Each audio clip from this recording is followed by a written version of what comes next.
It's over. Hun Sen's empire, built on blood and lies, is about to collapse. Recently, Cambodia's largest bank, Prince Bank, collapsed. The deposits of ordinary citizens were instantly wiped out. This is the final straw that has led long-oppressed Cambodians to rise up and demand justice. In this clip, Santi will tell you how the end of the tyrannical clan that once challenged Thailand has truly come.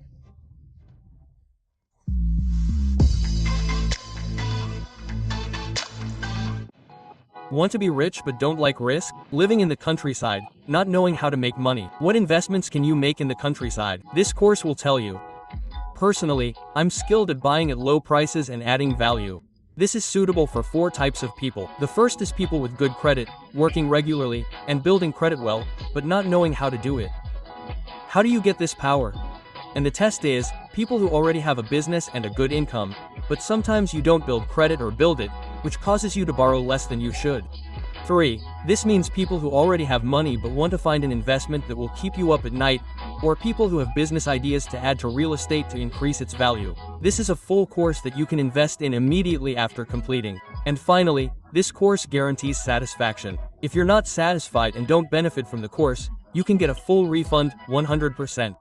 I put a lot of effort into creating and designing it, and I'm confident that it will meet the needs of all friends who want to invest in real estate without being risky. If anyone is interested, you can add me online at @KimPropertyLive. See you all at the seminar. Thank you. Hello, welcome to the Property Expert Life channel where we'll talk about real estate. If you love real estate, let's be friends. Meet me, Santi, a new employee at Kim Property and a subordinate of Professor Prung. Please take care of me.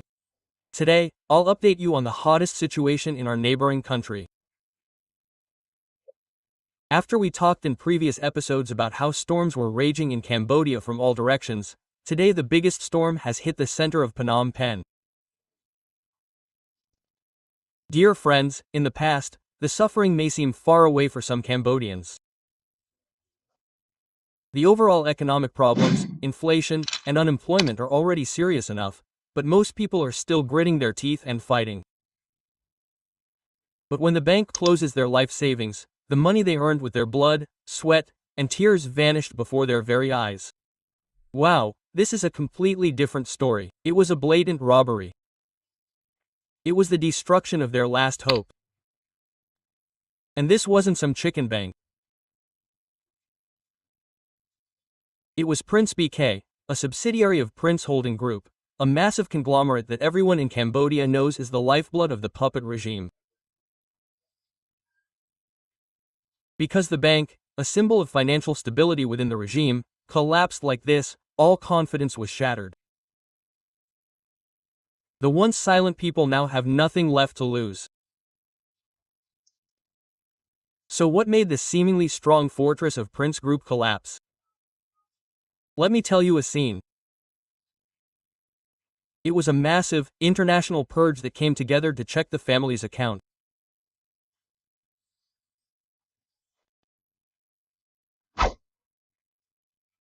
At the same time, the beginning of this end came when the US Department of Justice and the UK government simultaneously announced that the Prince Group was no longer a business group but had been blacklisted as a transnational criminal organization.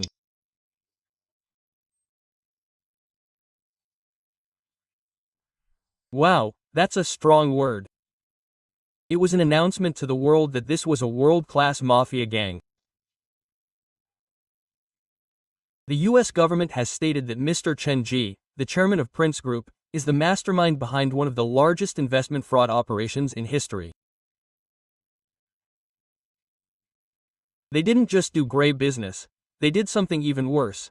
They created hell camps throughout Cambodia, kidnapping people and forcing them to work as scammers, defrauding people around the world, especially Americans, resulting in losses of tens of billions of dollars.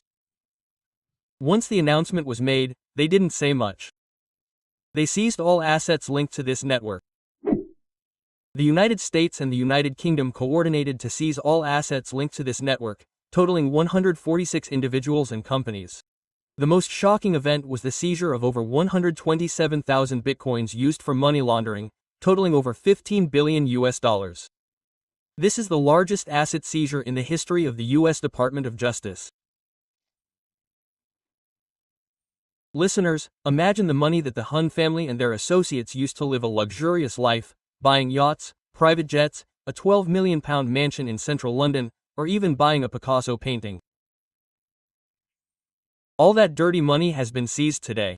This isn't just an asset seizure. This is a destruction of the rice pot, the lifeblood that has sustained your regime. When a lifeblood is cut off, organs like Prince B's die immediately. The people who deposited their money became the victims and suffered the full consequences. If the dirty money issue made us angry, what South Korea exposed saddened us and showed us the brutality and inhumanity of this regime.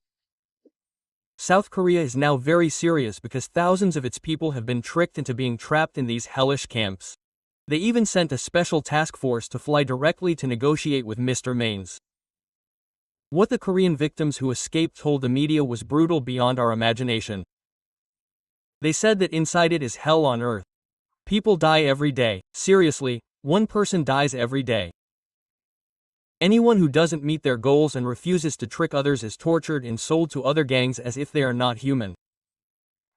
There are brutal punishments such as cutting off fingers and gouging out eyes. There was a witness who saw a Chinese man try to escape but was caught and beaten to death. In front of others, to slaughter chickens to scare monkeys, these stories, once exposed, completely destroyed Cambodia's image in the eyes of the international community. It was no longer a pitiful country, but a state that provided shelter to a global criminal organization that profited from the lives and deaths of its people. This was a reinforcing of the fact that what America and England did was absolutely correct. Fire from outside was mixing with the fuel that was already smoldering inside. The suffering of the Cambodian people has reached its peak, especially after Thailand had to close its border checkpoints for security reasons. The once bustling border economy was immediately destroyed.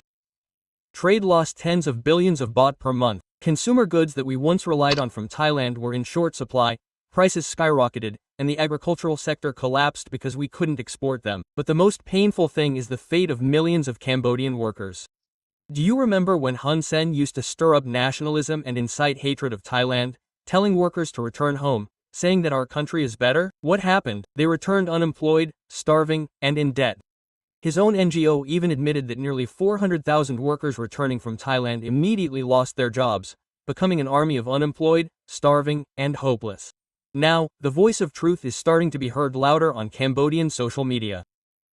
Some influencers who used to be quiet because of fear are now daring to speak up and question the puppet family. I'll try to give an example of a comment that Cambodians wrote. The puppet family tricked us. They told us to return home to love our country, but when we came back, we had nothing to eat. Thailand is the one that has always provided us with food and water. The money in Prince Bank is all my parents have now. If it's gone, what will we eat? Who will take responsibility? I've seen the news about big shots taking our money to buy jet planes and expensive images, and now we have to sift through the trash to find food. Is this fair?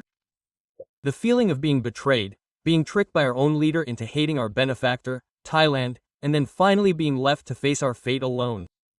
This kind of feeling is the most dangerous for a ruler. A dictatorship can survive if it needs a well-maintained army to support it. But now, even the loyalty of the army is starting to waver. In the past, there was history that Cambodian soldiers protested because they weren't getting their salaries. In a situation where the country's economy is about to go bankrupt, what do you think will happen?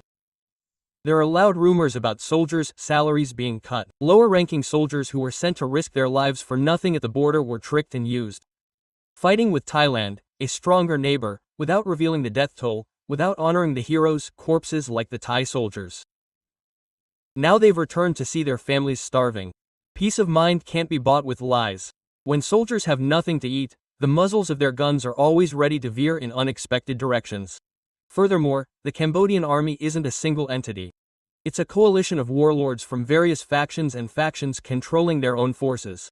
Their loyalty lies not with the institution but with the individuals who are their masters. This leads us to the next scene. Now, it's not just about internal conflicts. It's a game between superpowers trying to reorganize Cambodia. Analysts theorize that there's a deepening rift within the ruling party between the two major powers. The pole is the former defense minister, Tia Ban, who has held power in the military for a long time and is believed to be backed by China. The other pole is the old power pole of the Three Rays, which, despite being abroad, still has a strong base and receives support from the United States and the West. The Hun family is now at its weakest in decades and is becoming a playground for giants to intervene. Phnom Penh may be overrun with international forces in the name of cracking down on crime, but their true goal is to establish a new government that serves their interests. And finally, whether you believe it or not, the locals there talk a lot about it, the curse of King Suryavarman. According to legend, the ancient kings placed a curse on stone tablets against anyone who betrays their land and royal dynasty. The kingdom will face 7 disasters, one of which is that the cursed will slaughter and exterminate each other. They will face natural disasters and will never be defeated. The descendants of Jayawarman VII will be defeated. The locals believe that all the disasters currently befalling Cambodia, the famine, conflict, and international involvement, are the curses of their ancestors working because the Hun family has betrayed their country and committed sins against their neighbors, Thailand. That sin is now coming back to them. This story teaches us that a regime built on lies, plunder, and the oppression of its own people is like a sand castle. When hit by a wave of truth, no matter how big it seems, it will eventually collapse. The Hun family's end does not come from anyone, but from all the evil. They have done this to themselves, and we can only hope that our innocent Cambodian brothers and sisters who have long been victims of this regime will overcome this terrible time and rebuild their nation on the foundation of truth and justice. A fun, short story. 1.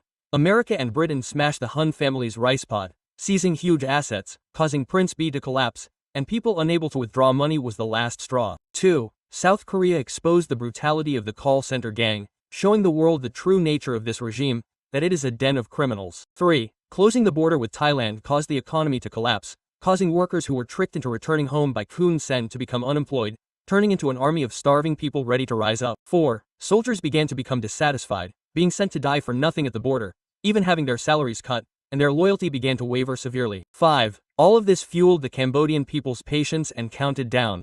This is truly the end of the Hun family. Thank you to everyone who listened to the end. If you like this content, don't forget to follow. For those interested in learning about real estate investment, add me online at @KimPropertyLive. Anyone who came across this clip, take a screenshot now and send it to the admin for a special discount. Finally, I'll leave you with the words, the longer you hold, the richer you'll be. Hello, I want to be rich, but I don't like risk. I live in the provinces and don't know how to make money. What can I invest in? This course will tell you. Personally, I'm good at buying at low prices and adding value. This is suitable for 4 types of people. The first is people with good credit, who have a regular job and have built up credit and made good money, but don't know how to harness this potential. And the second is people who already have businesses and a good income, but sometimes, you don't know how to build credit, which can lead to you borrowing less than you should. This is for those who already have money but are looking for investments that will keep you up at night, or for those who have business ideas to leverage on real estate to increase its value. This is a full course that you can invest in immediately upon completion. Finally, this course guarantees satisfaction. If you're not satisfied or don't benefit from the course, you can get a full refund, 100%. I put a lot of effort into creating and designing it, and I'm confident that it will meet the needs of everyone who wants to invest in real estate without risk. If anyone is interested, you can add me online at @KimPropertyLive. See you at the seminar. Thank you.